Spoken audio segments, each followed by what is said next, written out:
Romo Alek dan para sahabat-sahabat Sadana terkasih, selamat pagi.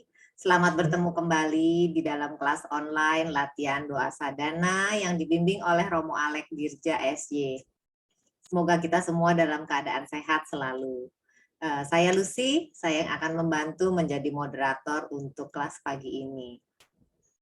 Pagi ini Romo Alek sudah menyiapkan materi untuk kelas Sadana yang berjudul Perutusan. Mari kita siapkan hati dan kita mulai acara kita pagi ini. Untuk membantu kita masuk ke dalam suasana meditatif, mari kita dengarkan dulu satu lagu yang amat bagus yang berjudul Hidup Ini Adalah Kesempatan. Silakan Bu Helen. Setelah selesai lagu, Bu Nina silakan langsung buka acara kita dengan doa. Terima kasih.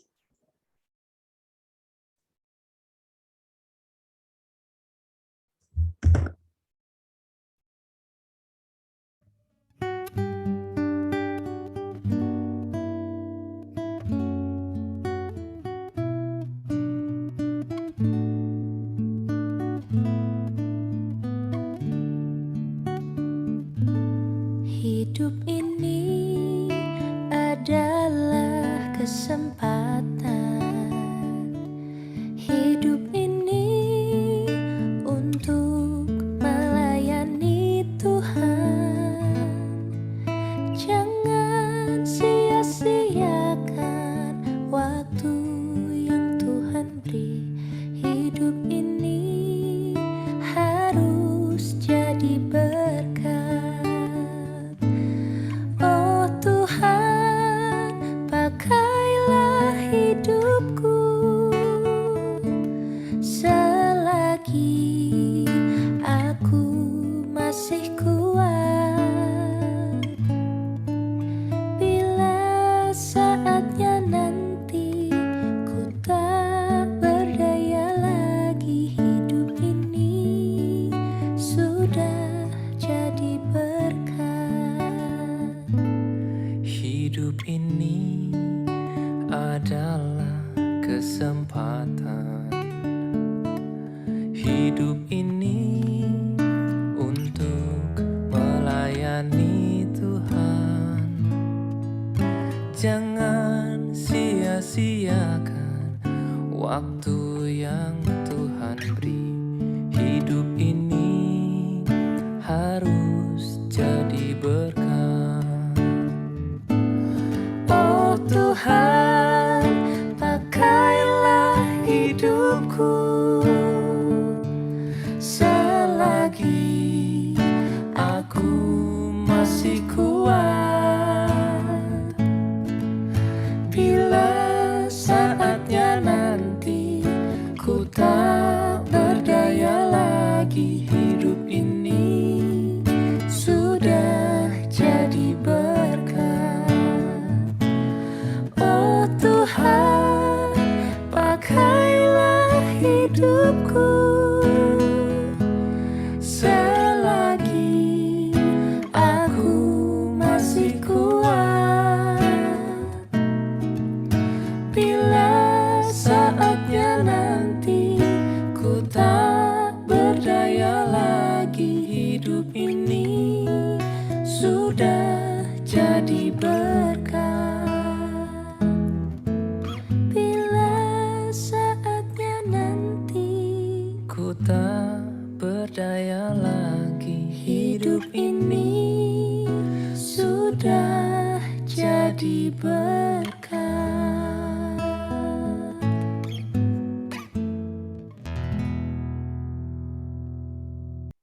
Marilah kita buka acara hari ini dengan doa. Mari kita siapkan batin dan satukan hati. Kita mulai dengan tanda kemenangan Kristus dalam nama Bapa dan Putera dan Roh Kudus. Amin. Allah Bapa yang Maha Agung, dalam kuasa dan kasih, lihatlah kami anak-anak Bapa yang telah mengenal dan mengikuti Yesus, Putra Bapa itu. Dalam penyelenggaraan Bapa, kami Kau beri tugas perutusan dalam hidup ini. dan Kau anugerahi kegemaran masing-masing sebagai selingan di antara kesibukan tugas. Utuslah Roh Kudus Sang Penolong untuk memelihara kami dalam kemerdekaan batin, supaya tidak menjadi budak kegemaran apapun. Demi Kristus Putramu dan Penyelamat kami. Dalam nama Bapa dan Putra dan Roh Kudus. Amin. Amin. Monggo Romo. Terima kasih Bu Lucy dan para saudara-saudariku sekalian, sahabat-sahabat sadana yang terkasih. Tema kita untuk hari ini adalah tentang perutusan. Karena kita semua, sadar atau tidak sadar, diberi tugas perutusan hidup. Mungkin kadang-kadang kita pikir, kan cara hidupku, profesiku itu pilihanku sendiri. Tetapi Tuhan yang memberikan kepada kita masing-masing kemerdekaan untuk memilih. Pilihanku itu diterima, dianugerahi oleh Tuhan menjadi tugas perutusan. Dalam bahasa Inggris menjadi suatu mission in life. Tugas perutusan dalam hidup. Karena permenungan kita ini sebagai persiapan untuk doa hening pribadi masing-masing. Kapan saja, mungkin nanti malam, mungkin suatu hari, maka kita akan mulai dengan masuk ke dalam keheningan. Dengan suatu latihan kesadaran. Belajar dari Hinduisme dan Buddhisme, kita tahu masuk dan meresapi keheningan bisa sewaktu-waktu lewat kesadaran yang disebut sensual awareness. Kesadaran indrawi. Artinya kesadaran lewat mata, lewat telinga, lewat hidung, lewat tangan, kaki, dan lewat tubuh kita. Kalau saya bangun pagi, saya punya 2 pagi yang singkat. Tuhan, terima kasih. Tadi malam aku bisa tidur dengan nyenyak. Meskipun hanya 3-4 jam. Orang tua selalu singkat tidurnya. Kemudian terbangun dan ya hanya tiduran saja. Tapi pagi ini aku tidak bisa lain kecuali bersyukur kepadamu karena aku masih bisa melihat meskipun mataku agak kabur. Aku masih bisa melihat jendela. Aku masih bisa mendengar suara burung di luar. Aku masih bisa bernafas tanpa bantuan oksigen. Aku masih bisa merasa dengan tangan dan kaki. Kesadaran indrawi, kesadaran sensual awareness. Maka saya mau mengajak sahabat-sahabat sadana untuk sejenak merasakan kesadaran akan perasaan-perasaan pada tubuh kita, body sensations.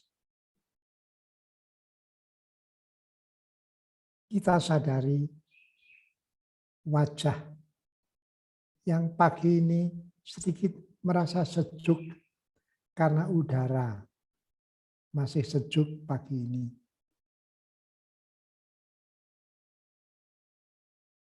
Perasaan sejuk terasa pada tangan yang tidak tertutup pakaian.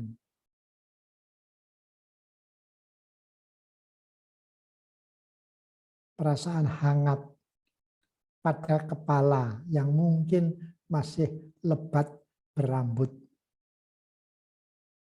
Atau seperti saya sudah gundul, merasa sejuk saja di kepala.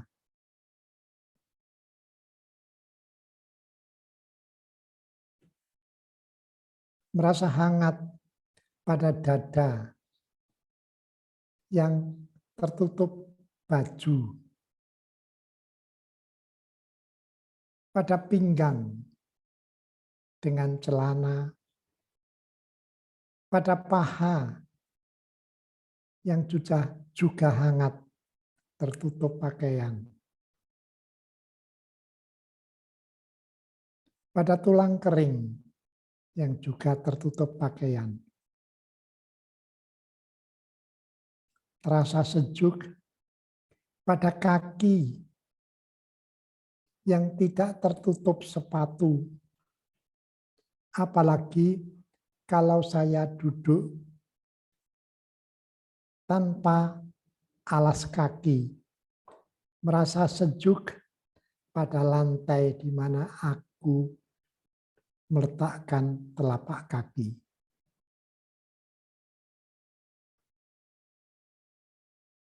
Kusadari perasaan dari bawah ke atas, lewat belakang. Kusadari kesejukan di telapak kaki, kehangatan pada betis dan paha, pada pantat yang duduk di suatu tempat.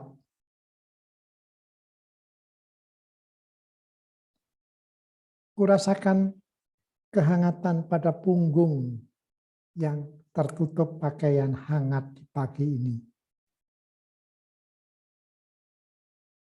Pada tengkuk yang sedikit terbuka, merasa sejuk oleh udara pagi. Pada telinga yang merasa kesejukan udara juga. Pada ubun-ubun. Demikian, orang Hindu mengajarkan kesadaran akan body sensations yang pelan-pelan diikuti 1 menit, 5 menit, seberapa jam, akan membawa orang masuk ke dalam silence, ke dalam keheningan, dan lebih-lebih inner silence, keheningan batin.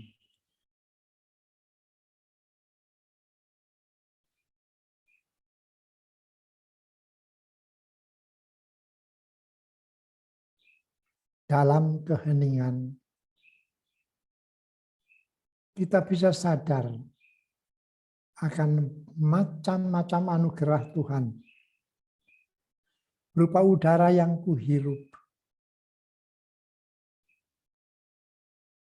Berupa angin sejuk yang sekali-sekali lewat.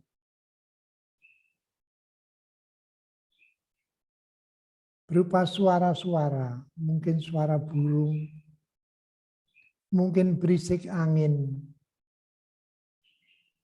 yang lewat di antara ranting-ranting dedaunan.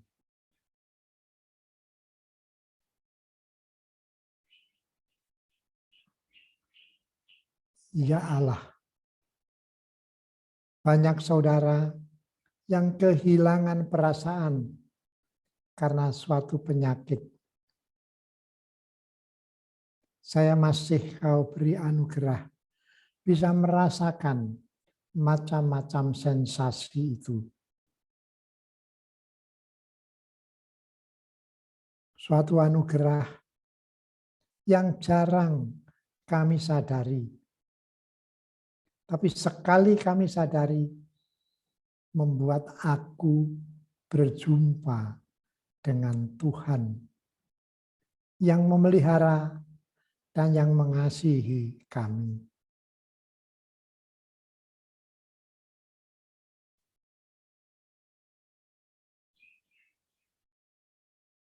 Tuhan, syukur kepadamu atas perasaan-perasaan yang masih begitu peka dalam tubuh kami. Tubuh kami masih sensitif terhadap macam-macam sensasi.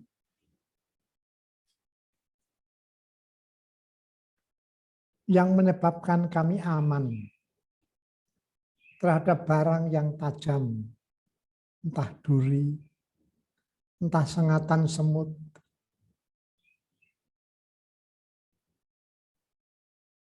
entah panasnya suatu bara.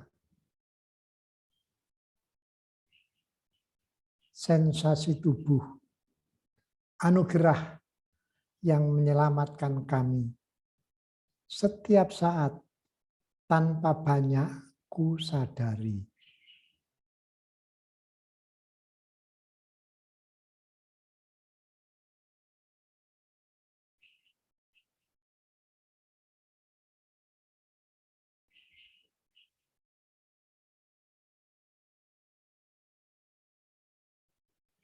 Terima kasih Tuhan, Engkau selalu memelihara kami sampai saat ini.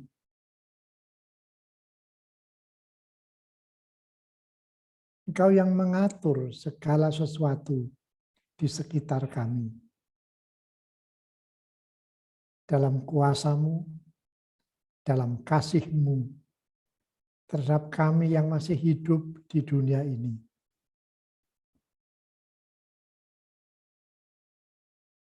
Tadi ada nyanyian yang begitu bagus itu. Hidup adalah kesempatan. Hidup adalah kesempatan untuk melayani Tuhan. Jangan sia-siakan.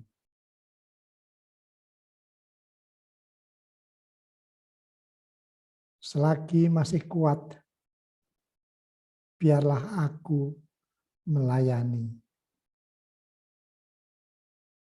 Kalau nanti aku sudah tidak berdaya lagi,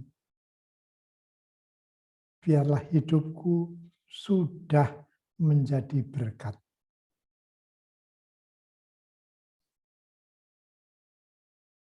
Hidup ini hanya sementara.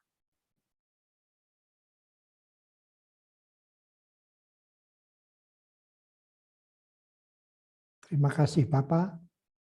Terima kasih Yesus yang memberikan seluruh hidup-Mu untuk kami. Terima kasih Roh Kudus yang selalu mendampingi dan menguatkan kami.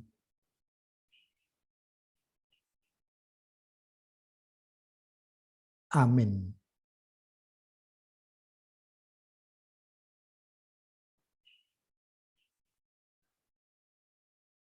Kita ingin merenung tentang hidup sebagai perutusan.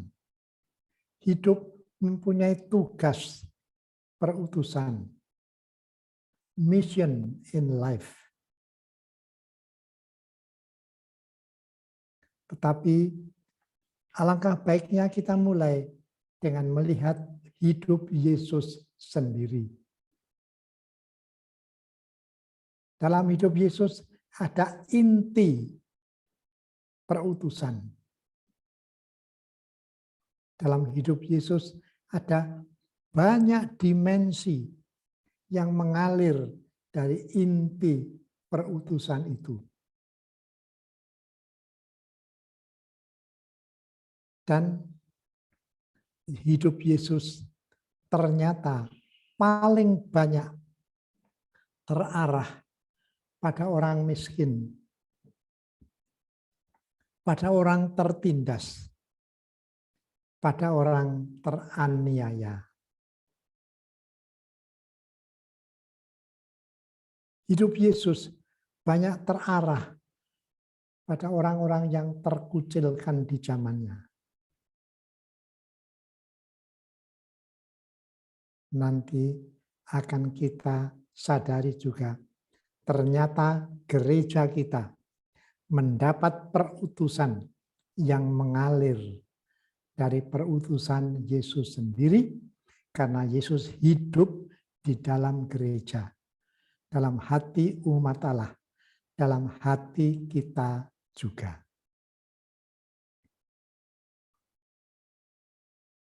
Maka yang pertama, inti perutusan Yesus.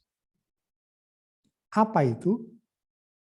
Yesus sendiri pernah bersabda, "Aku turun dari surga, bukan untuk melakukan kehendakku sendiri, melainkan kehendak Dia yang mengutus aku." Dan inilah kehendak Dia yang telah mengutus aku, ialah supaya semua yang melihat dan percaya kepada Anak, kepada Dia, akan memperoleh hidup yang kekal. Dan aku akan membangkitkan Dia pada akhir zaman. Itulah kesadaran yang sangat memenuhi kehidupan Yesus. Aku seorang yang diutus oleh Bapa.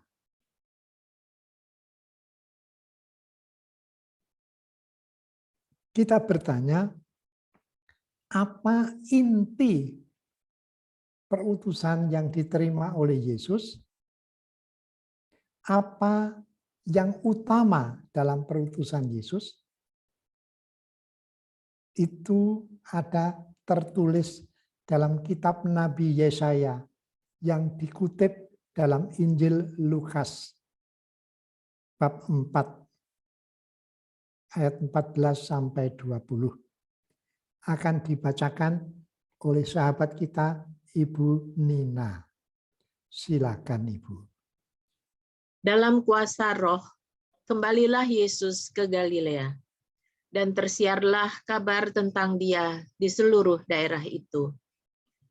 Sementara itu, Ia mengajar di rumah-rumah ibadat di situ, dan semua orang memuji Dia. Ia datang ke Nazaret, tempat Ia dibesarkan. Dan menurut kebiasaannya pada hari Sabat, Ia masuk ke rumah ibadat, lalu berdiri, hendak membaca dari Alkitab. Kepadanya diberikan kitab Nabi Yesaya, dan setelah dibukanya, Ia menemukan nas di mana ada tertulis, "Roh Tuhan ada padaku, oleh sebab Ia telah mengurapi aku untuk menyampaikan kabar baik kepada orang-orang miskin. Dan Ia telah mengutus aku untuk memberitakan pembebasan kepada orang-orang tawanan dan penglihatan bagi orang-orang buta, untuk membebaskan orang-orang yang tertindas, untuk memberitakan tahun rahmat Tuhan telah datang." Kemudian Ia menutup kitab itu, memberikannya kembali kepada pejabat, lalu duduk. Dan mata semua orang dalam rumah ibadat itu tertuju kepadanya. Demikianlah Injil Tuhan. Terpujilah Kristus. Kalau kita baca 2 kali, lalu menjadi lebih jelas. Apa tugas perutusan Yesus? Tugasnya ialah memberitakan kabar baik kepada orang-orang miskin, pembebasan kepada orang-orang tawanan. Kabar baik bahwa tahun rahmat Tuhan sudah datang. Kalau kita baca lagi, Yesus kemudian duduk dan berkata, nas ini tergenapinya selagi kamu semua mendengarnya. Maka itulah tugas Yesus sebagai Mesias. Tugas pokok atau inti tugas Yesus ialah mewartakan kabar baik bahwa Allah yang Maha Agung mengasihi kita. Itulah inti kabar baik. Itulah inti Injil. Dan khususnya kabar baik itu kepada orang-orang miskin. Tidak kepada orang-orang kaya atau kepada orang-orang yang berkedudukan. Itu juga menerima, tetapi lebih khusus lagi kepada orang-orang miskin. Maka Yesus kemudian berkata, nas ini tergenapi waktu kalian mendengar dibacakan tadi. Dan mata semua orang tertuju kepadanya. Dan mereka semua heran, kagum atas kata-kata indah yang diucapkannya. Memang kemudian ada yang berkata, bukankah dia ini anak Yusuf tukang kayu itu? Tetapi tetap saja yang diwartakan Yesus mengagumkan. Yesus pada waktu itu mewartakan, aku adalah Mesias yang diutus oleh Allah ke dunia ini. Saya percaya di antara para pendengar ada Bunda Maria. Mungkin Bapak Yusef sudah almarhum pada waktu itu. Tetapi orang-orang masih ingat, dia itu anak Yosef si tukang kayu itu. Yang jelas Maria masih ada di situ. Dan dia baru sadar apa yang dikatakan oleh malaikat Gabriel kepadanya. Yang kemarin kita rayakan, kemarin hari raya Maria menerima kabar sukacita pada hari Jumat itu. Anak ini akan disebut anak Allah yang maha tinggi. Maka waktu itu saya kira Maria mengelus dada, inilah dia. Sekarang diwartakan kepada semua orang. Sampai sekarang Yesus itu masih tersembunyi di rumah Yusuf di Nazaret. Tapi kemudian dia pamit sama ibunya, Ma, aku mau pergi mewartakan Injil. Dan dia mulai pergi ke padang gurun dibawa oleh Roh Kudus untuk berpuasa 40 hari. 40 malam. Setelah dibaptis oleh Yohanes Pemandi. Setelah itu, Yesus kembali dan mulai mewartakan kabar baik kepada orang-orang, mulai di Kapernaum, suatu kota di pinggiran Danau Galilea. Dari situ, orang-orang sudah mulai mendengar, dia seorang nabi, dia menyembuhkan banyak orang. Setelah itu, Yesus pulang ke Nazaret, dan seperti biasa, pejabat itu memilih orang untuk membacakan suatu firman dari kitab suci. Sebetulnya waktu itu belum berupa kitab, tapi merupakan gulungan. Nah, gulungan kitab atau gulungan sebetulnya kulit yang ditulisi dengan kitab suci. Lalu Yesus membuka gulungan itu dan menemukan dari kitab Nabi Yesaya. Roh Tuhan ada padaku. Aku diurapinya untuk mewartakan kabar baik kepada orang-orang miskin. Pembebasan bagi orang-orang tawanan.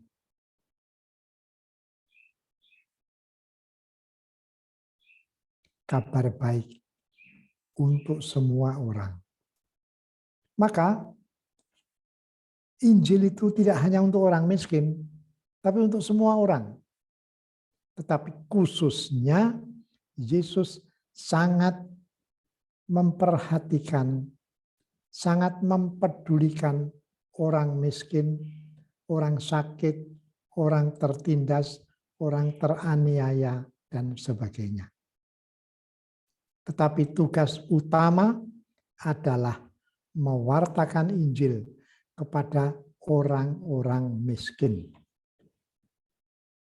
Bila kita sekali-sekali mengalami kemiskinan, kita akan sangat merasa ada Yesus yang memperhatikan aku.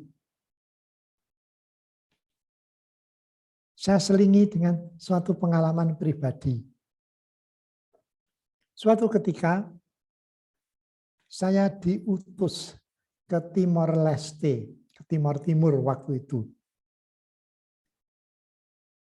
Mereka sedang ada perang saudara antara 3 partai.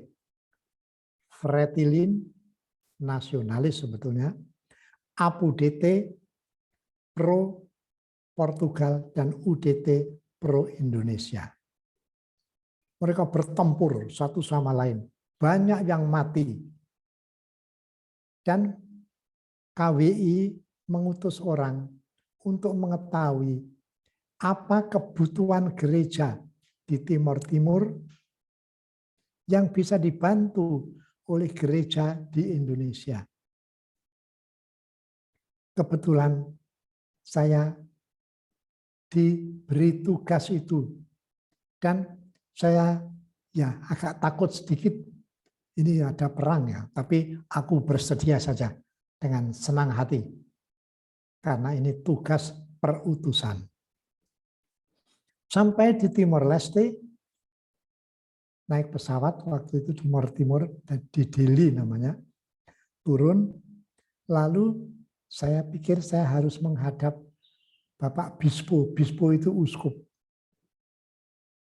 Masih orang Portugis waktu itu.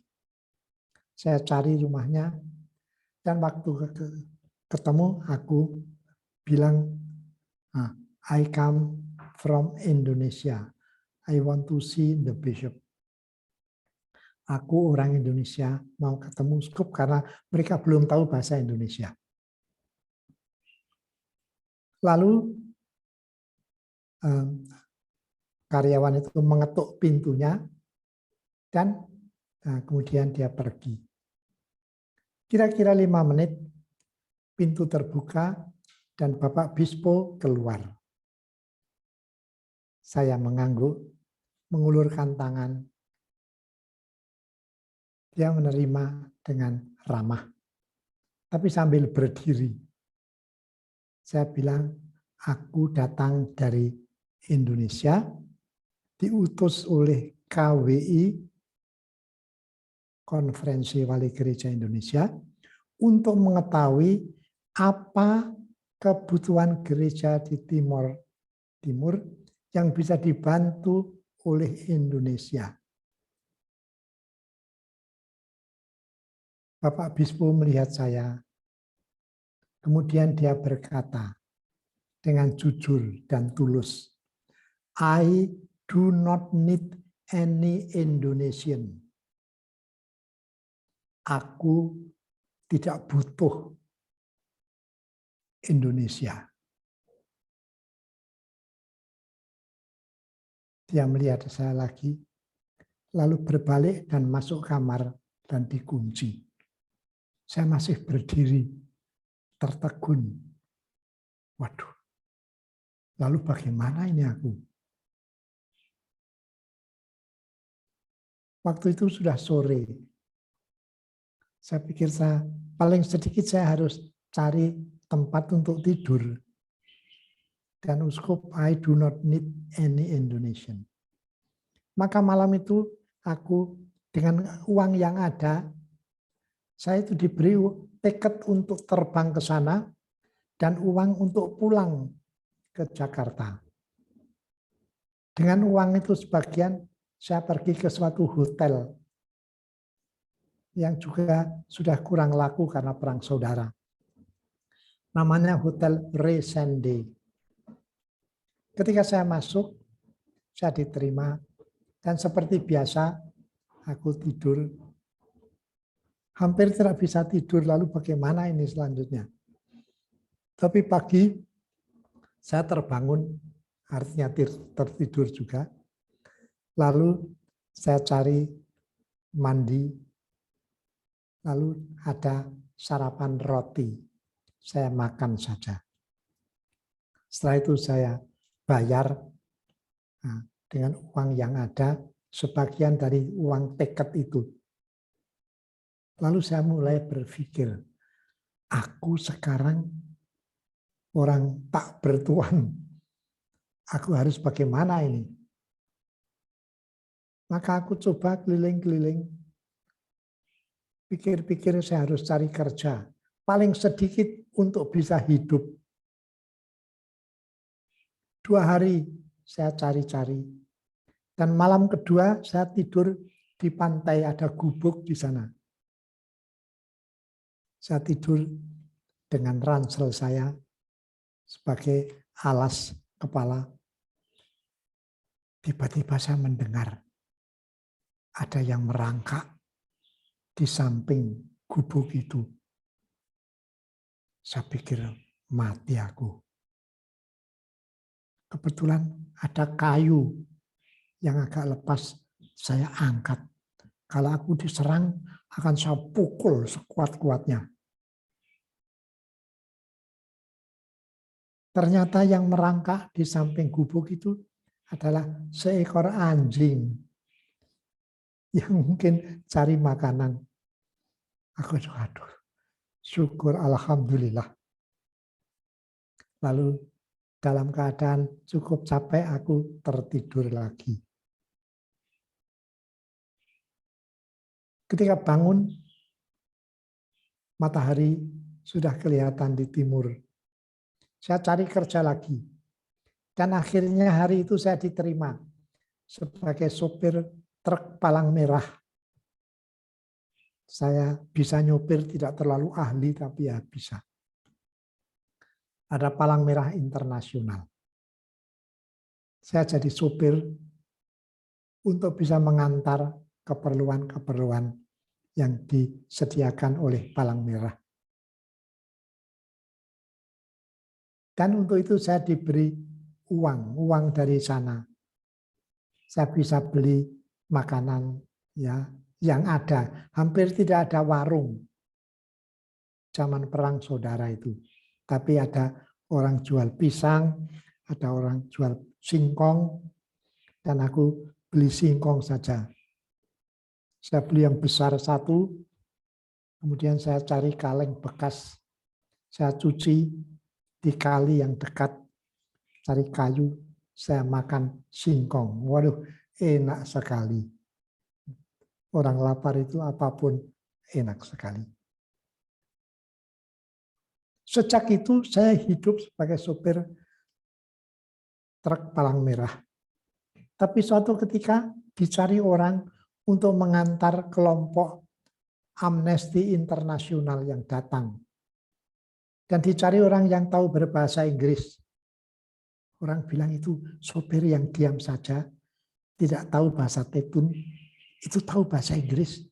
Dia selalu bawa buku kecil, koboi. Maka saya diterima sebagai guide Amnesty Internasional. Gajinya cukup besar. Kalau zaman sekarang mungkin sekitar 800.000 sehari. Dan pernah saya 4 hari ke sana kemari mengantar kelompok. Maka saya simpan sebagian untuk pulang nanti. Tetapi yang lain saya mau beli. Ada orang jual jagung. Saya tanya berapa itu harga. Lalu saya cari truk yang kebetulan itu milik tentara. Saya masukkan jagung-jagung satu truk. Saya mau bagi kepada orang-orang miskin di sekitar. Di tengah jalan di-stop oleh tentara. Siapa kamu? Dalam bahasa mereka, aku menjawab bahasa Inggris. Ini truk tentara, tidak boleh untuk semua orang. Aku pinjam, aku bayar. Apa pekerjaanmu? Aku supir truk palang merah. Tapi sebetulnya apa pekerjaanmu? Aku pastor Katolik. Pastor Katolik? Ternyata tentara itu Katolik juga. Aduh, sudah pastor silakan duduk di kiri, di depan, aku yang nyopir. Lalu aku bersyukur pada Tuhan. Pada waktu itu saya mengalami sebagai orang miskin yang tidak aman hidupnya.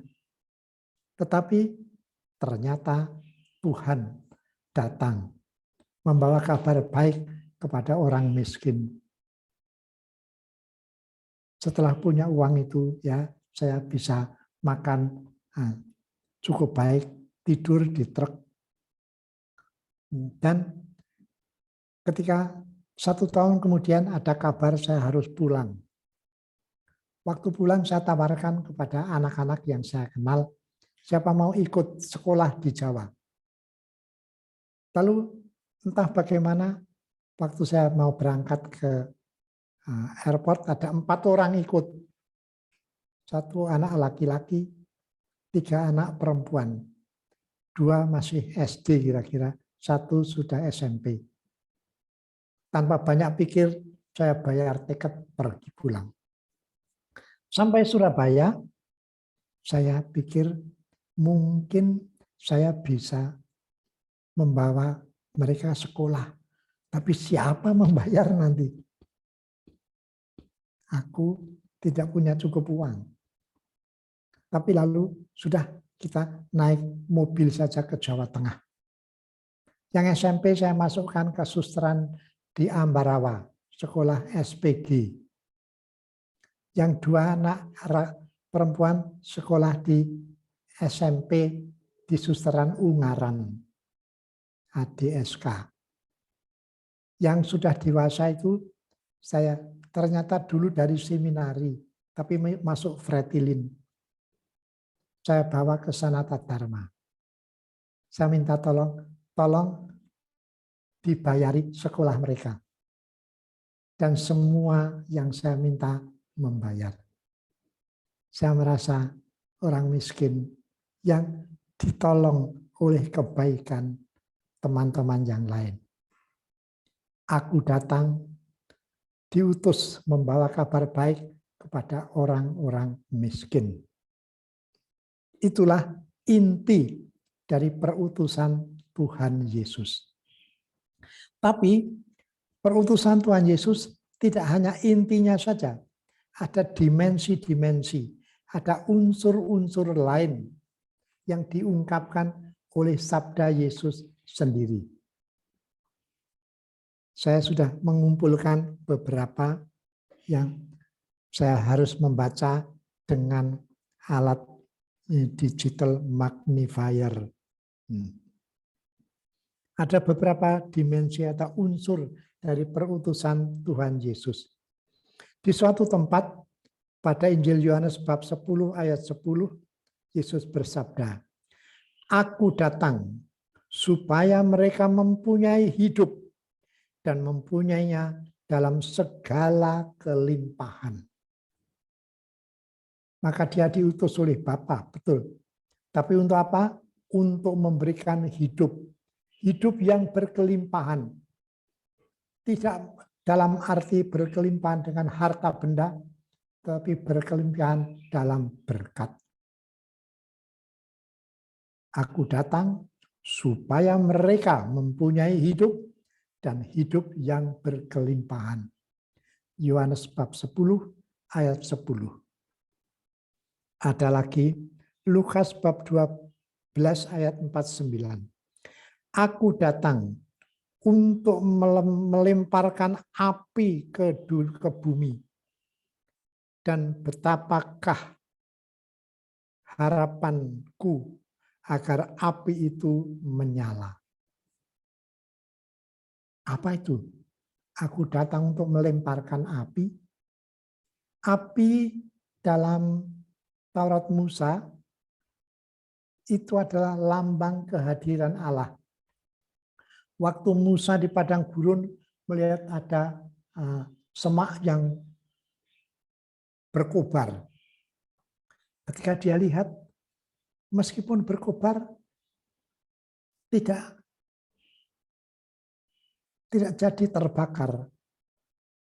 Dan terdengar suara, Musa, Musa, jangan kau mendekat. Karena tempat ini adalah tempat yang suci. Lepaskanlah sepatumu. Ternyata api adalah lambang kehadiran Allah. Maka Yesus berkata, aku datang untuk melemparkan api ke bumi. Dan betapa aku harapkan agar api itu menyala. Agar dunia sadar ada Allah yang mencintai dan masih tetap memelihara. Itu salah satu dimensi, salah satu unsur dari tugas perutusan Yesus. Melemparkan api ke bumi. Dan Yesus memang berhasil. Belum seluruh dunia, tetapi kita yang dipilih oleh Tuhan sudah percaya bahwa Allah betul hadir di tengah dunia kita. Ada lagi dari Markus bab 10 ayat 45. Karena Anak Manusia juga datang bukan untuk dilayani, melainkan untuk melayani dan untuk memberikan nyawanya menjadi tebusan bagi banyak orang. Jadi dia sadar dia itu akan mati, akan terbunuh. Memberikan nyawanya sebagai tebusan untuk banyak orang. Itu salah satu dimensi baru dari hidupnya. Dia tidak hanya mewartakan Injil dengan ajarannya bagi orang-orang miskin, tapi bahkan akan harus memberikan nyawanya dengan rela bagi banyak orang. Kematiannya sudah dia sadari sejak awal pelayanannya, sejak awal pewartaannya di Nazaret itu. Itu terdapat dalam Injil Markus bab berapa tadi? Bab 10 ayat 45. Teksnya ada di situ, nggak usah menulis. Ada lagi dari Lukas 19 ayat 10. Sebab Anak Manusia datang untuk mencari dan menyelamatkan yang hilang. Maka dia sadar di antara manusia, di antara kita ada yang hilang. Apa itu artinya? Ada yang mungkin percaya kepada Allah, tapi karena deritanya lupa. Karena deritanya mungkin lalu marah. Karena deritanya mungkin dia tidak lagi berdoa. Dalam penderitaan orang bisa mengalami perubahan itu. Dan itu oleh Yesus disebut orang yang hilang. Aku datang untuk menyelamatkan yang hilang. Orang Israel banyak yang kudus, seperti Bunda Maria, Santo Yosef, Zakarias, dan sebagainya. Tapi banyak yang hilang. Orang Farisi, orang Saduki. Mereka itu bahkan memusuhi dan kelak akan membunuh Yesus. Tapi untuk mereka pun Yesus datang menyelamatkan mereka. Ketika hampir menghembuskan nafas di salib, dia masih berdoa, ya Bapa, ampunilah mereka, karena mereka tidak tahu yang mereka perbuat. Yesus menemukan suatu unsur dari kesalahan mereka. Orang Farisi dan Saduki yang membunuh itu orang-orang yang hilang. Mereka juga mau diselamatkan oleh Yesus. Bukan main. Dia tidak hanya menyelamatkan orang-orang baik, tapi juga orang-orang yang sebetulnya bersalah karena membunuh Sang Mesias itu. Itu tertulis tadi dalam Lukas bab 19 ayat 10. Masih ada lagi. Matius bab 9 ayat 13. Jadi, pergilah dan pelajarilah firman ini. Yang ku kehendaki ialah belas kasihan dan bukan persembahan. Karena aku datang untuk memanggil, bukan untuk memanggil orang yang benar, tapi orang yang berdosa. Maka Yesus itu mengarahkan hidupnya kepada kita orang yang berdosa, termasuk orang Farisi dan Saduki itu. Aku datang bukan untuk memanggil orang benar, tapi orang berdosa. Maka bila kita merasa lemah karena kesalahan dan dosa, Yesus justru datang untuk aku, untuk Anda. Dan termasuk orang-orang yang sekarang membuat penderitaan seperti di Rusia dan Ukraina itu. Yesus datang bukan hanya untuk orang Ukraina yang menderita, tetapi juga untuk orang Rusia yang juga mungkin tanpa sadar menghukum, membunuh banyak orang. Yesus datang bukan untuk orang-orang benar, tapi untuk orang-orang berdosa. Bukan main, bukan. Itulah yang dikatakan dalam Matius bab 9 ayat 13. Kita bisa mencari lagi ayat-ayat dalam kitab suci, tetapi saya kira beberapa tadi sudah cukup untuk menyadarkan kita bahwa tugas perutusan yang inti yang tadi disebutkan dalam Lukas 4 itu dijabarkan dalam macam-macam dimensi yang tadi kita ambil dari beberapa Injil yang kita baca tadi.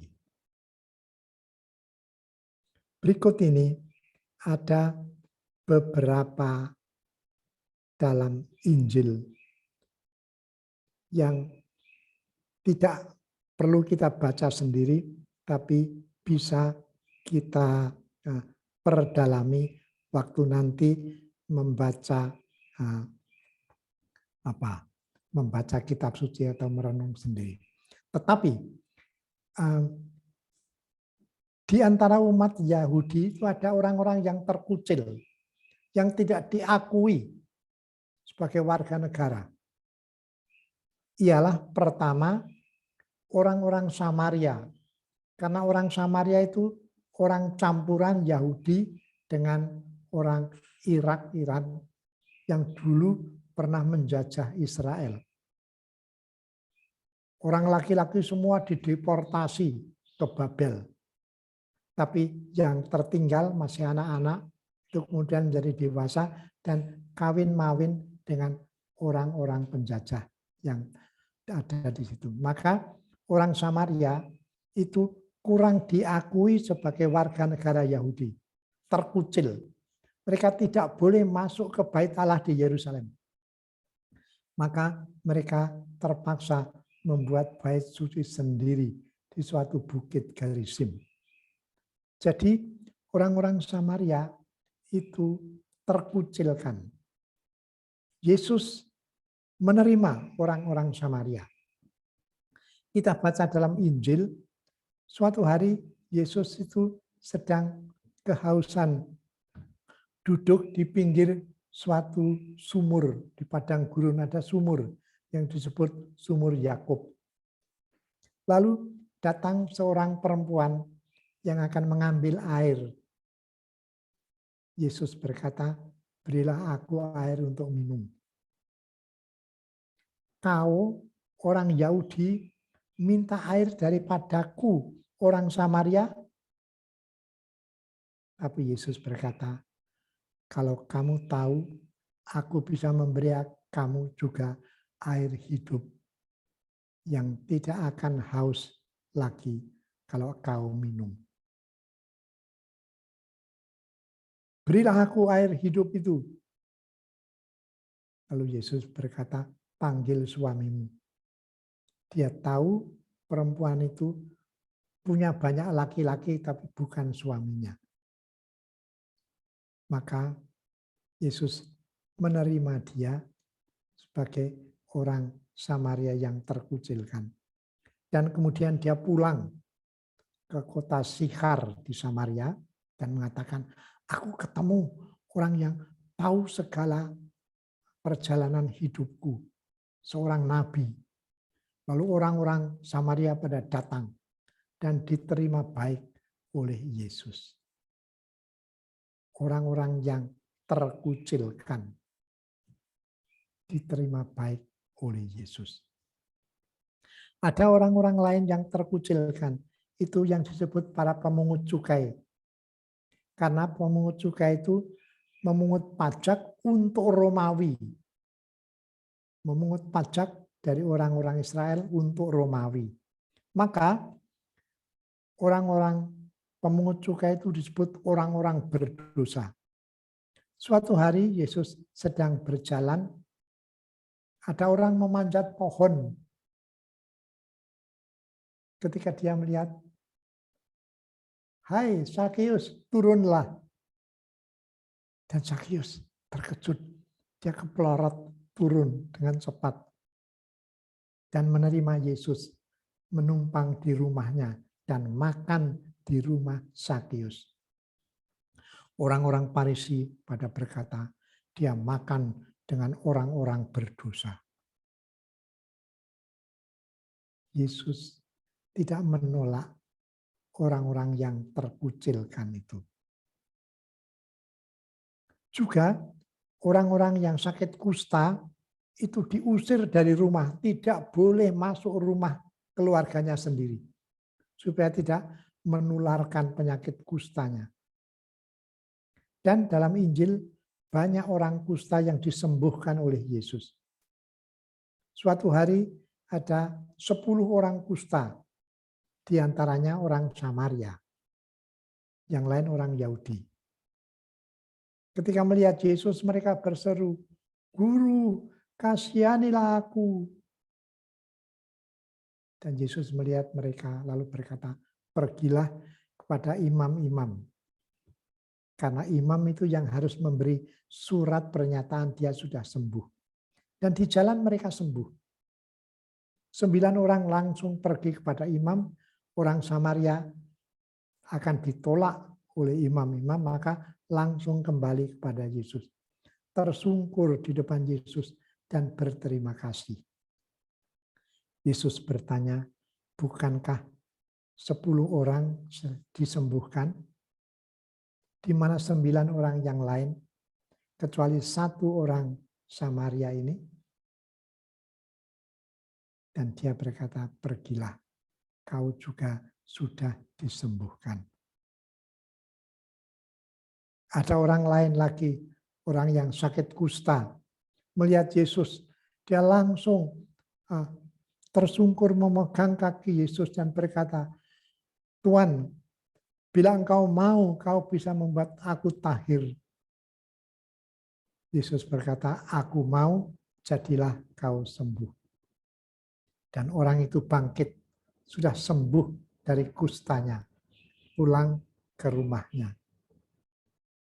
Maka orang-orang yang terkucil itu bagi Yesus menjadi saudara, menjadi sahabat-sahabat.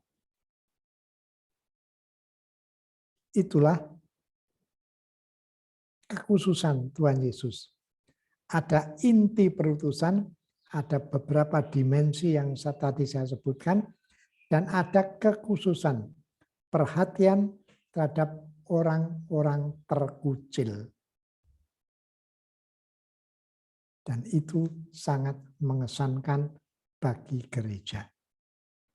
Maka kita boleh berefleksi.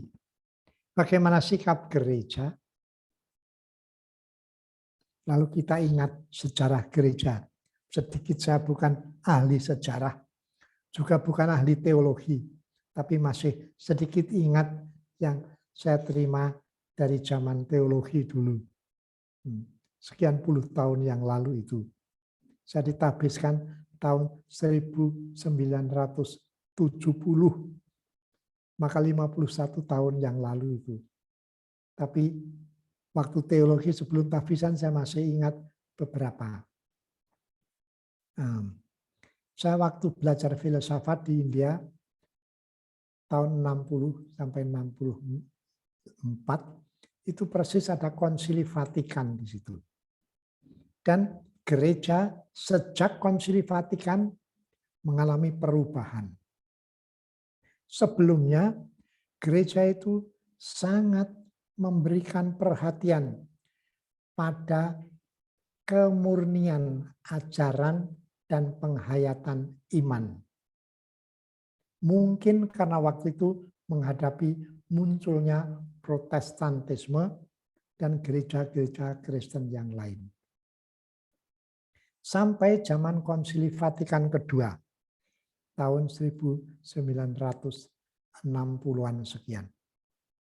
Sejak itu, gereja tidak mengarahkan perhatian pada kemurnian ajaran iman, tapi lebih bersifat positif terhadap dunia. Sebelumnya, dunia ini dikritik dan ditemukan kesalahannya oleh gereja. Waspadalah, jangan sampai kamu ketularan terpapar semangat dunia. Tetapi setelah Konsili Vatikan, gereja itu punya sikap baru yang lebih positif. Ialah lebih berbela rasa kepada orang-orang tertindas. Orang-orang korban peperangan. Orang-orang korban kemiskinan. Gereja juga tidak hanya menyampaikan kritik saja terhadap dunia, tapi menghargai usaha-usaha politikus sosial di dalam gereja. Maka sejak Konsili Vatikan kedua, gereja itu lebih tampil mengajarkan keajaran-ajaran pastoral dan sosial.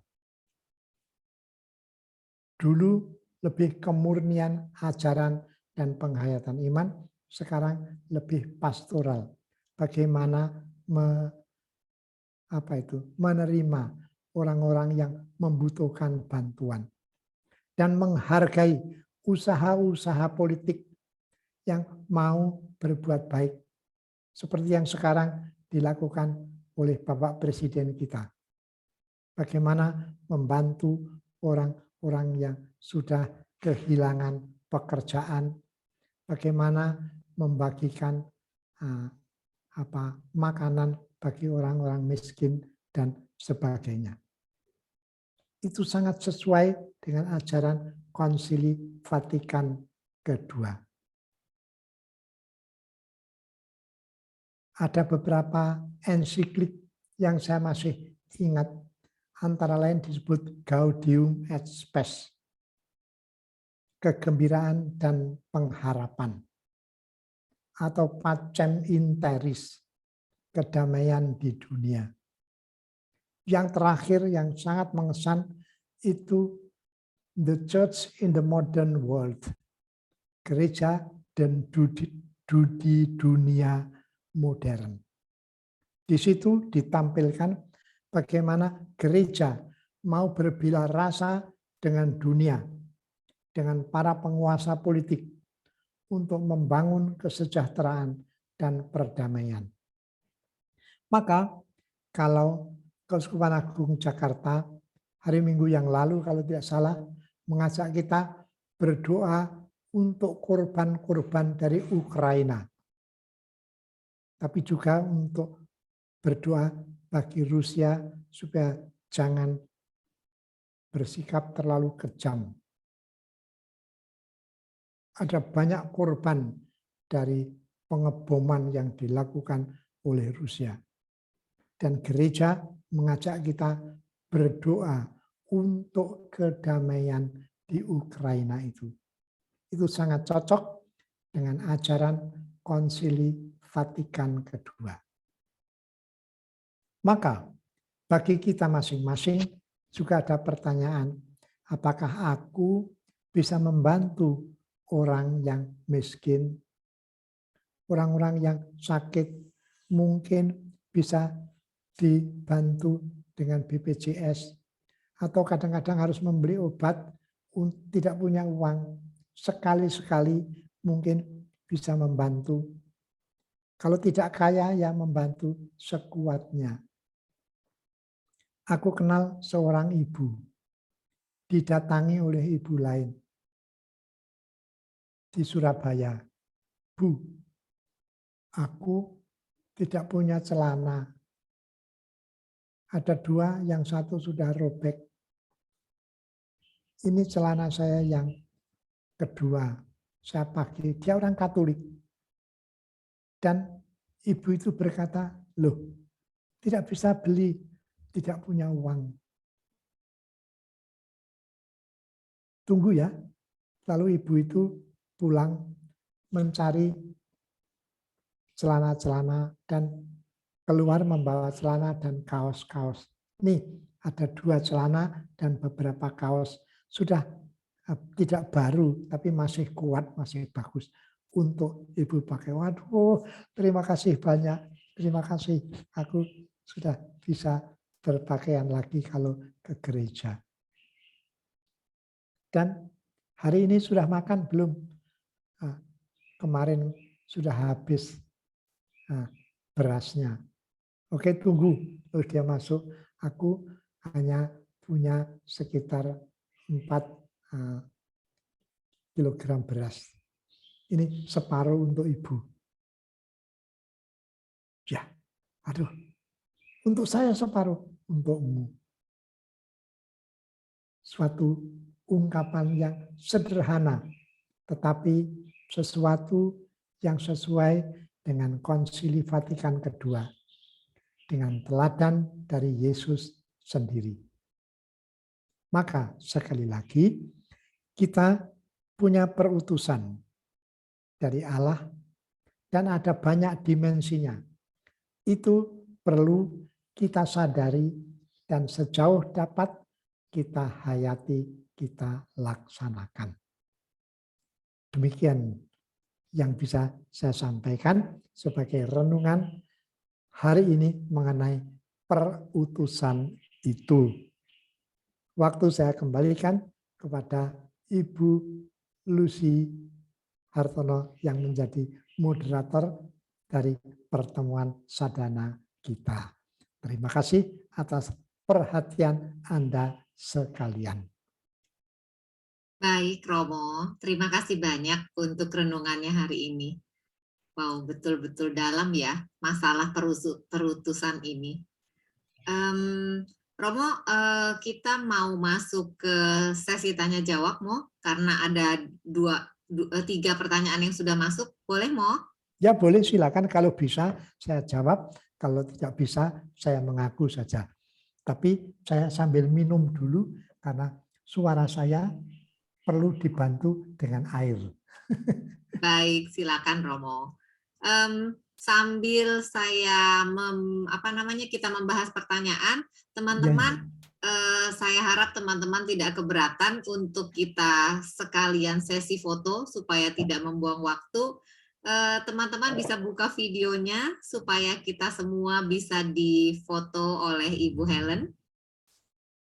Baik, silakan. Ibu Helen, silakan ya. Ya, terima kasih. Iya. Nanti saya tunggu teman-teman dulu, ada beberapa yang belum buka. Baik. Silakan teman-teman dibuka. Sambil saya membacakan pertanyaan ya, Mo. Pertanyaan yang pertama, bagaimana kita tahu tugas perutusan kita yang dari Tuhan, Mo? Iya, waduh gimana ya.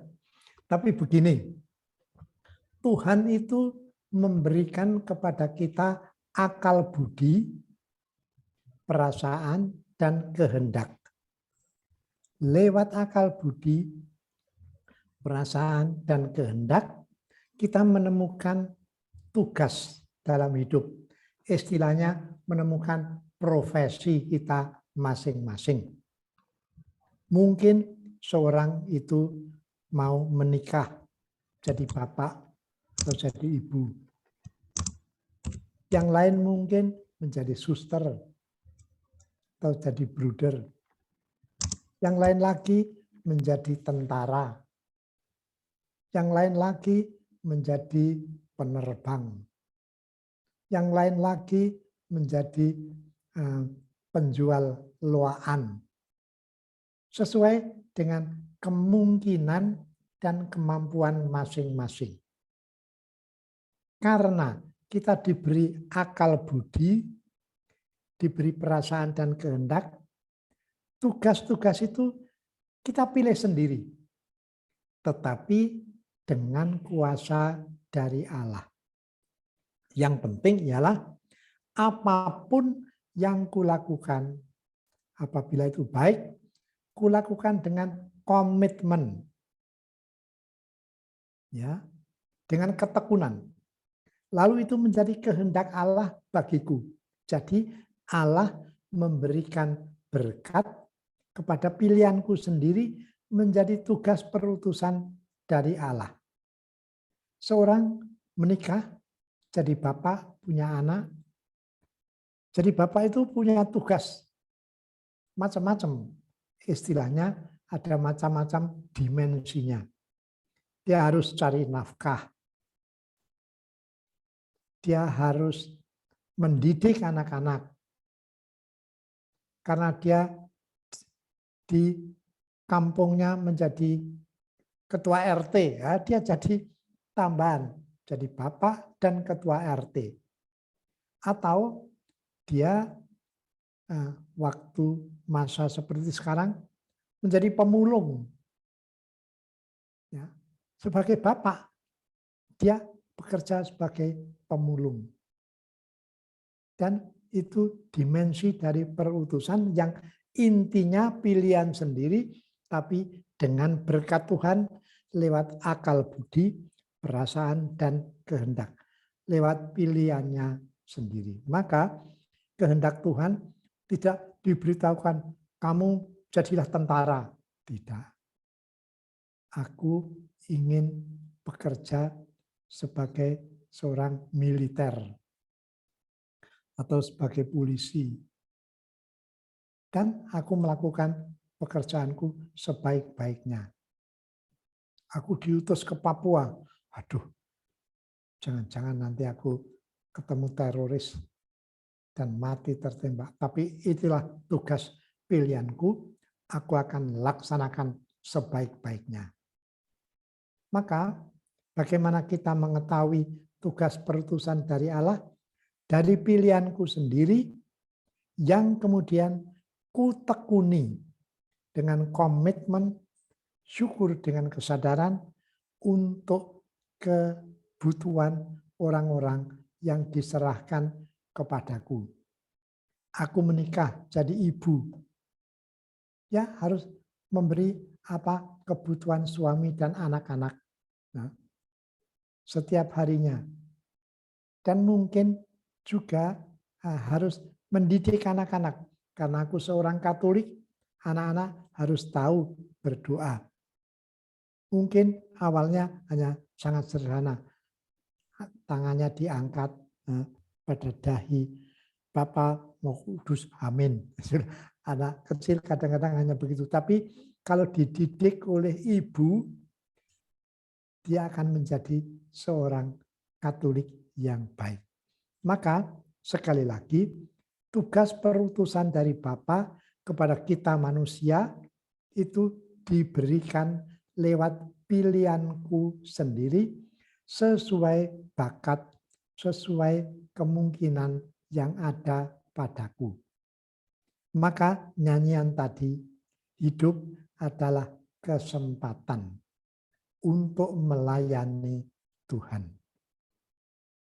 Saya kira jawabannya begitu. Jadi Tuhan tidak akan berkata, kamu jadi pemulung ya, kamu jadi guru ya, kamu jadi motivator ya, tidak. Tapi masing-masing sesuai dengan kemampuan dan pilihannya yang ada di depan mata sendiri. Oke, itu pertanyaan pertama. Saya kira saya bisa menjawab demikian. Ya, Romo. Baik, Romo. Jelas sekali, Romo. Terima kasih. Berikutnya, Mo. Jadi dimensi sosial bagi kita saat ini apa ya, Mo?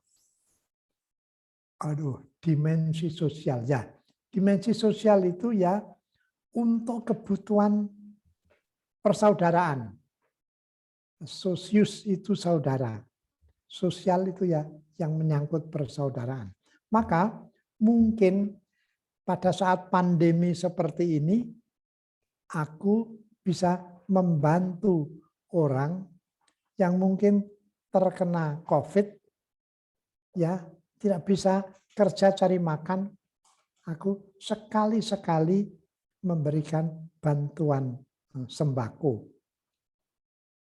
Saya itu pernah minta kepada Romo Vikjen, Romo, di paroki saya Cililitan banyak orang tua yang memerlukan bantuan sembako dari anak-anak. Tapi anak-anak banyak yang tidak bekerja lagi. Lalu Romo Vikjen berkata, kami akan kirimkan sembako lewat Romo. Waduh, perlu berapa? Ya berapa ya, 100 atau lebih. Cililitan ada 41 lingkungan. Kalau satu lingkungan ada 2 orang itu sudah 82. Kalau 3 orang miskin ya sudah lebih dari 100. Maka beri aku 120 sembako. Berisi beras, berisi gula, dan yang lain saya kira super mie kalau tidak salah. Ya. Jadi berapa? Ya sekitar 110 lah. Ya. Jangan, aku akan kirimkan kepada Romo 200. Waduh, senang sekali. Dan itu dimensi dari saat ini sebagai pastor paroki, saya bisa minta kepada keuskupan sembako. Dan Romo Vikjen begitu murah hati, lalu bilang pada PSE di sana, kirim sama Pak Tejo namanya. Pak Tejo kirimkan 200. Saya terima semua. Saya bilang kepada ketua lingkungan, datanglah berdua saja. Jangan bersama-sama, supaya jangan berkerumun. Dan tuliskan nama 2 sampai 3 atau maksimal 4 orang miskin di lingkungan. Lalu dua-dua datang, ada namanya, dan saya bilang, oke, Bapak bisa pulang membawa, nah, ini untuk 3 orang miskin. Saya hanya tahu 2 ya, bawa untuk 2. Tapi di rumah, di lingkungan saya ada 5. Ya kalau 1 hanya bisa ambil 2, 1 ambil 5 enggak apa-apa. Dan dalam 3 hari semua habis. Bayangkan itu.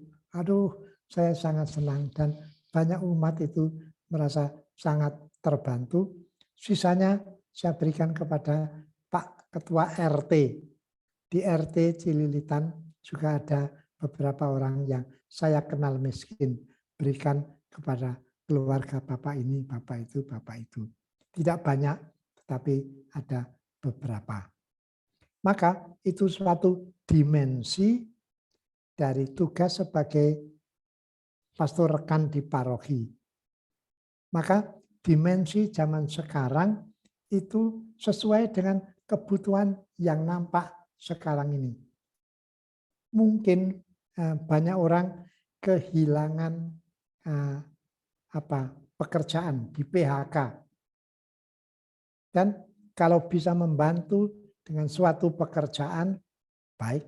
Kalau tidak, mungkin dengan sembako yang bisa kita berikan.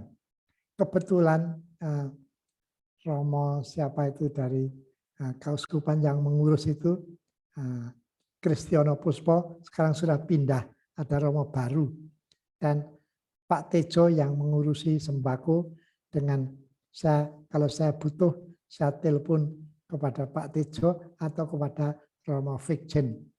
Dan mereka bilang, kalau Romo minta, jangan malu, akan kami berikan sejauh masih tersedia di sini. Daripada tertumpuk di sini, lebih baik terbagikan kepada orang-orang yang sangat membutuhkan. Juga ada banyak orang yang sakit, perlu pengurapan. Beberapa lama sebagai pastor paroki dilarang pergi karena membahayakan. Apalagi saya orang tua, jangan terlalu mudah pergi kemana-mana.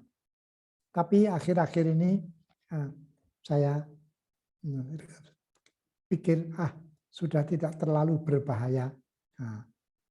Maka Omikron sudah melandai, saya terima saja. Dan baru saja saya memakamkan orang yang saya baptis menjelang Natal, lalu meninggal dengan sangat baik. Sakit kanker dari condet. Dan dia itu sebelum meninggal masih minta pengurapan dan minta komuni. Maka saya misa di rumahnya, lalu memberi pengurapan, memberi pengampunan dosa, memberi sakramen Ekaristi, hosti, yang dengan susah payah dicampur dengan es bisa ditelan. Sore hari keluarganya itu berdoa rosario. Pada waktu sedang berdoa peristiwa ketiga Yesus lahir di Bethlehem, dia menghembuskan nafas terakhir. Ketika lampu dinyalakan, dia kelihatan wajahnya tersenyum. Saya percaya dia dijemput oleh Tuhan Yesus sendiri. Waktu saya memberkati jenazahnya, sudah terbaring dalam peti di Karolus, di rumah duka di sana, wajahnya masih tersenyum. Dan saya ikut bersyukur pada Tuhan. Emmanuel Aji sudah ketemu Yesus Tuhannya. Maka dimensi itu ya kita baca dari situasi di sekitar kita. Apa yang dibutuhkan dan apa yang saya bisa bantu, masing-masing orang berbeda-beda. Tapi bila kita lakukan, itu melayani Tuhan. Hidup ini hanya sementara. Demikian nyanyian tadi. Sekarang masih kuat, aku ingin melayani. Kalau nanti aku sudah tidak punya berdaya lagi, tidak bisa berdaya lagi, biarlah hidup sudah jadi berkat. Bagus sekali itu. Nyanyian itu. Maka itu bisa diulang-ulang menjadi pegangan mencari dimensi dari perutusan kita masing-masing. Oke Ibu, saya suka ngobrol, maka harus saya batasi kata-kata saya. Baik Romo, justru Romo membuat jadi jelas sekali setelah Romo jelaskan panjang lebar seperti tadi. Ya. Romo, berikutnya pertanyaannya agak panjang ya, saya bacakan. Romo, ukuran yang dipakai sesuai dengan ukuran Tuhan dan bukan ukuran kita manusia, bukan? Ya. Tadi Romo mengatakan bahwa Yesus datang ke dunia bukan untuk menyelamatkan orang benar, tetapi untuk menyelamatkan orang berdosa. Ya. Bagaimana dengan kasus invasi Rusia ke Ukraina, di mana banyak korban mati dan penderitaan kemanusiaan? Bagaimana Tuhan menyelamatkan seperti pihak Rusia yang banyak membunuh itu? Dan juga bagaimana penyelamatan orang-orang di negara komunis seperti yang di Cina, Korea Utara, seperti itu Romo, bagaimana? Ya. Oke, jadi Yesus bersabda, aku datang bukan untuk orang benar, tapi untuk orang berdosa. Kalau di Ukraina dan Rusia, yang menderita itu orang-orang yang terbunuh. Banyak anak-anak, perempuan terbunuh ketika bom meledak di rumah di mana mereka ditampung itu. Ratusan orang. Maka Allah pasti memberi perhatian pada korban pengeboman itu. Tetapi Yesus berkata, aku datang bukan untuk orang benar, tapi untuk orang berdosa. Orang Rusia itu berdosa apa tidak itu? Menurut Ibu? Berdosa, Mo. Berdosa. Maka Tuhan juga datang untuk orang Rusia juga. Artinya mungkin untuk melembutkan hati mereka. Dan suatu saat mungkin akan berhenti menghajar Ukraina. Dan mungkin akan membantu. Karena Tuhan juga datang untuk orang berdosa. Dan orang Rusia saya kira termasuk orang berdosa karena mengebom daerah-daerah orang Ukraina, juga yang menampung keluarga-keluarga yang tak berdaya itu. Maka tidak ada orang yang sebetulnya lepas dari kemurahan dan belas kasihan Tuhan. Baik orang-orang yang bersalah dan menyengsarakan orang lain karena dia juga berdosa, maupun yang menjadi korban karena mereka itu orang miskin, orang yang tertindas, orang yang teraniaya. Saya ingat itu ungkapan Elie Wiesel yang saya tulis juga dalam kertas saya. Elie Wiesel itu seorang yang menerima hadiah Nobel perdamaian. Nobel Prize Peace, Elie Wiesel. Dia berkata demikian. Nanti dulu saya harus ingat kata-kata karena dalam bahasa Inggris ya. Nah, dia itu berkata intinya dalam bahasa Indonesia demikian. Apabila kita itu bersikap netral dan diam, kita tanpa sadar mendukung para penindas. Bukan orang yang tertindas. Kalau kita netral dan diam, kita mendukung orang-orang yang penindas. Malah yang penindas itu merasa didukung karena aku diam saja. Bila kita bersikap netral dan diam, yang terbantu itu juga justru penganiaya, bukan yang teraniaya.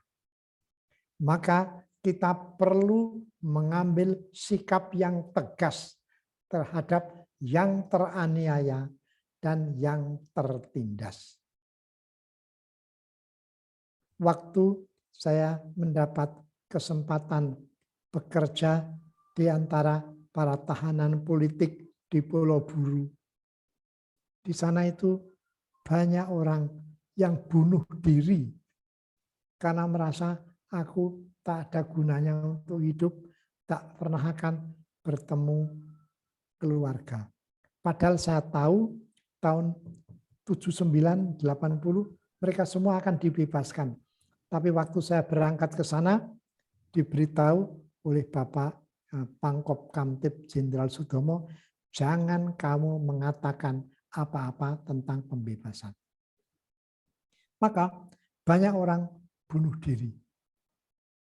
Tapi saya percaya Tuhan memaafkan mereka karena orang yang putus asa dan itu bunuh diri itu tidak menguasai kehendak dan pikiran sehatnya lagi. Orang yang putus asa pantas mendapat belas kasihan Tuhan.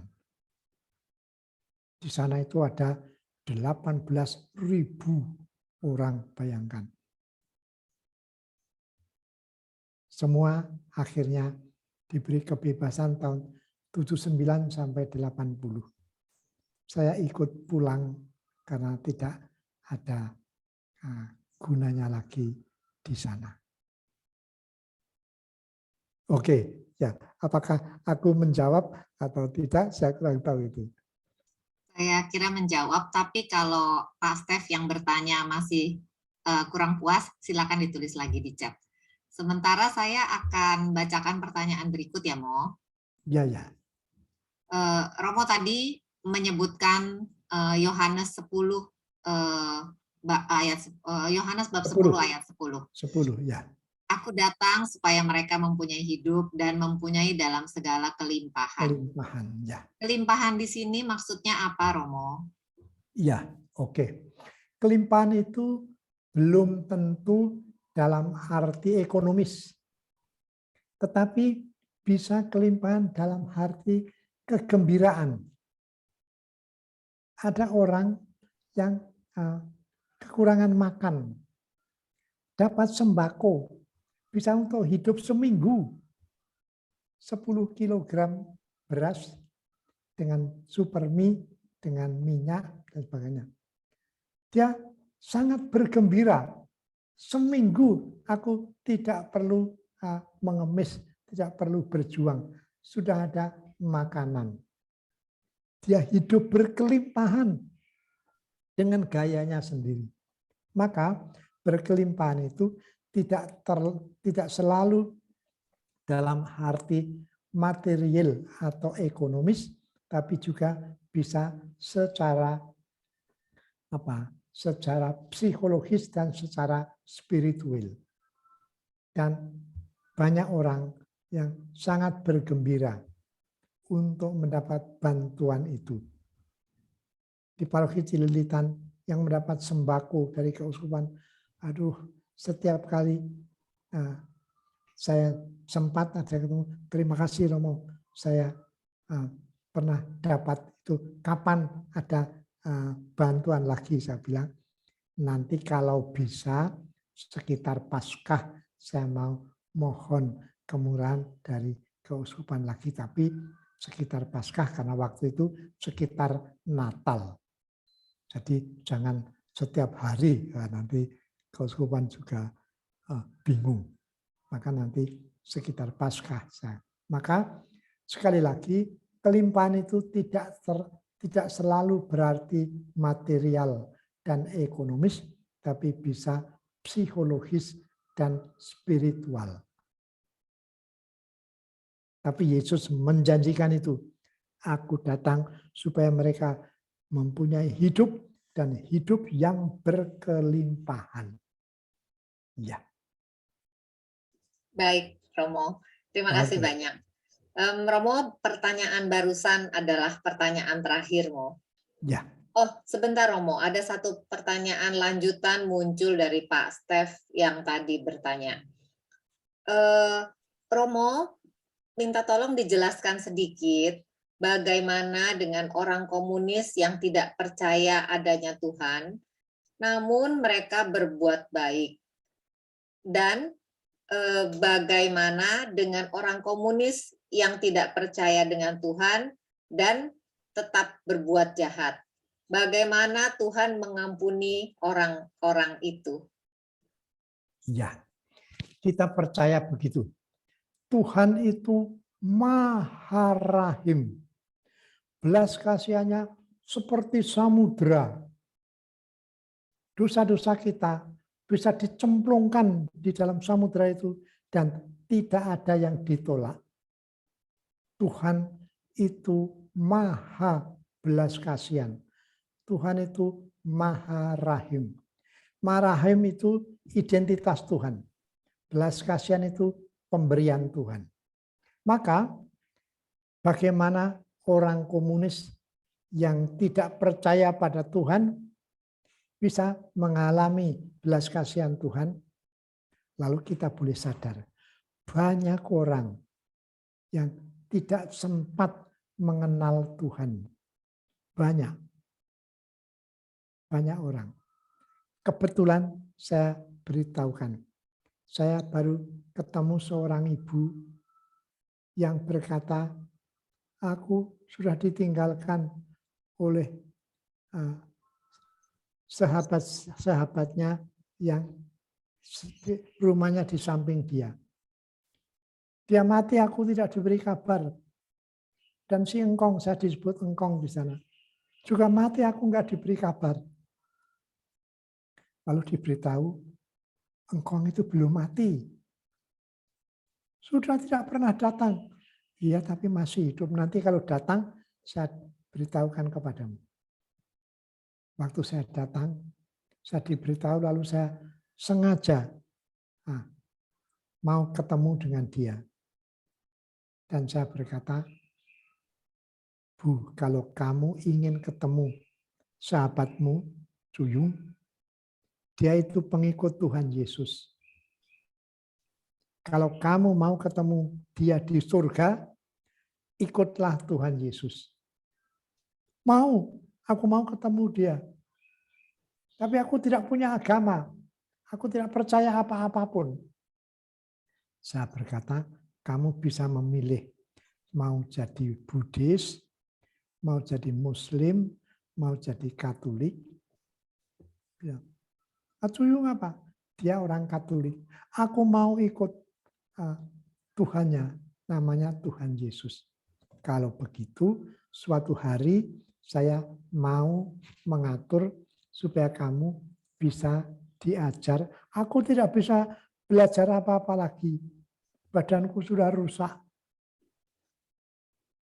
Aku sudah sangat kurus. Oke, kalau begitu tidak perlu banyak belajar. Kecuali percaya pada Allah. Yang disebut Bapa, Yesus, dan Roh Kudus. Dan kalau mau, saya ajar doa singkat Bapa kami, Salam Maria. Nanti saya tuliskan. Pokoknya aku mau ketemu dia. Oke. Dan kamu betul masih hidup? Masih nih, lihat. Oh, kenapa enggak pernah datang? Ya, selama ini aku kurang banyak bisa bepergian sendiri. Mataku sudah kabur tapi masih hidup. Maka orang itu tidak mengenal Tuhan. Tetapi dia baik. Dia memelihara anaknya, cucunya dengan baik. Dia cari nafkah dengan warungnya yang kecil. Maka saya percaya dia ada dalam kerahiman Allah. Juga orang kalau memusuhi Allah itu lain. Mungkin Tuhan Yesus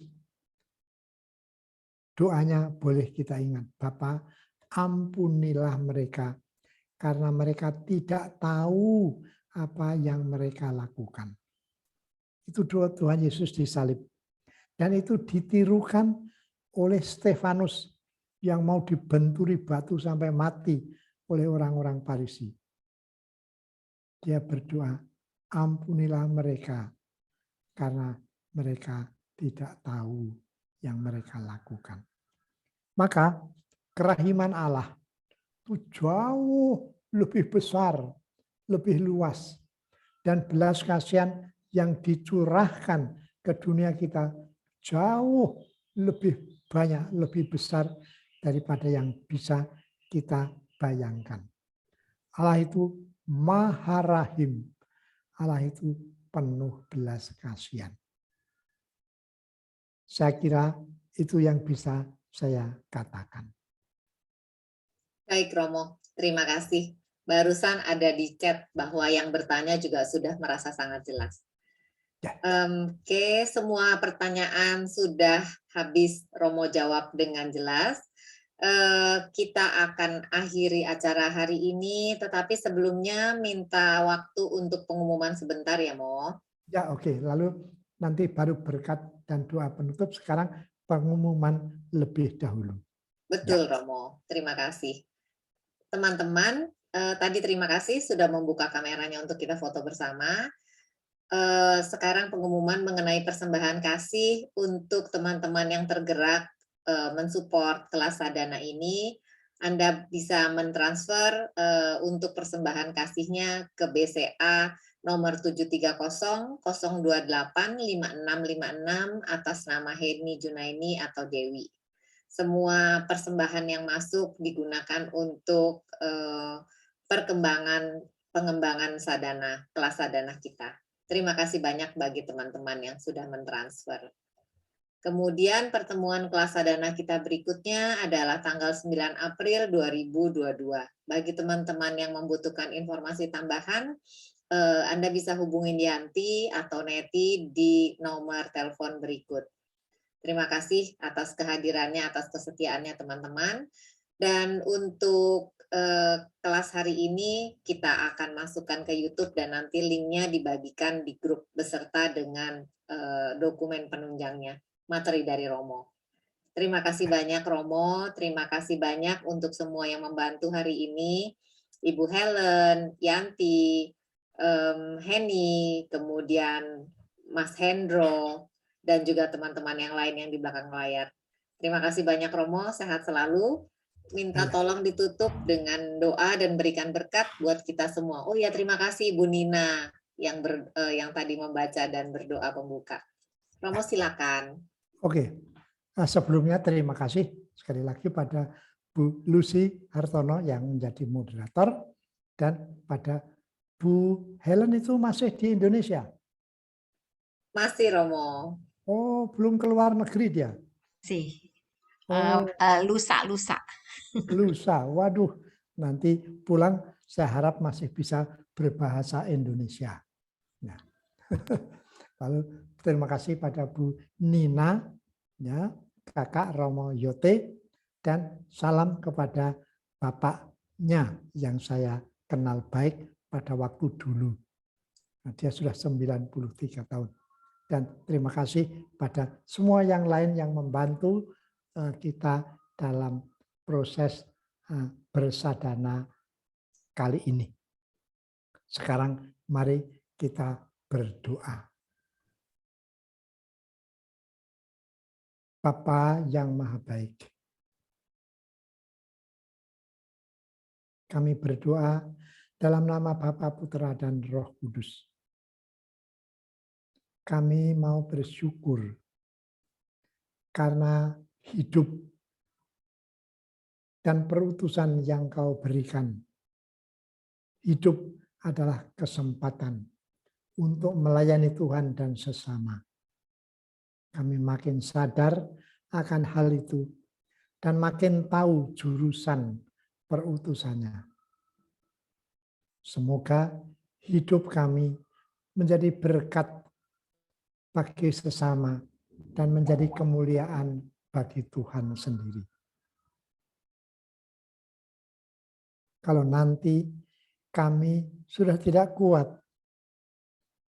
kami harap hidup kami betul sudah menjadi berkat karena kemurahan Tuhan.